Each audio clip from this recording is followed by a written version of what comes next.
being out there in the Palisades fire the last 2 weeks and seeing brick chimneys still standing and a lot of other things destroyed, what kind of materials should we use to rebuild our homes? Is there a silver bullet that can withstand the natural disasters that we have to account for here in Los Angeles? Things like reinforced concrete, metal roofing, using sort of fire-rated drywall and insulation, all these different sorts of also construction techniques we know that make a really big difference. None of these, I think we would fully say are completely fireproof. We don't want to focus just on materials and ignore the other sorts of planning approaches, other sorts of decisions that are involved. These kinds of crises offer us an opportunity to think in systems terms.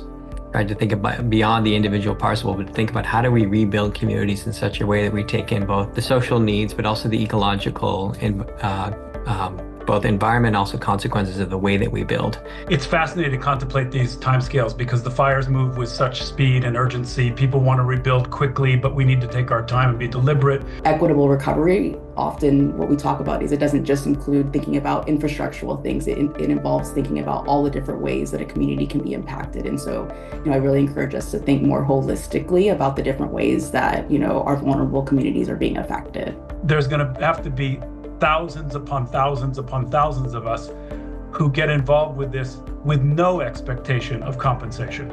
That this is a different world that's going to require a social response that is utterly obligated to assist. We have this new layer of climate variability that's being driven by a warming climate globally. We have more certainty around warming. We have less certainty around precipitation regimes and what that means. So planning for a more uncertain world is going to be very complicated. There's a literature that talks about what's called disaster amnesia, which is disasters you can see in markets have a profound impact over a 6 to 18 month period of time. And then it is as if people forget about it.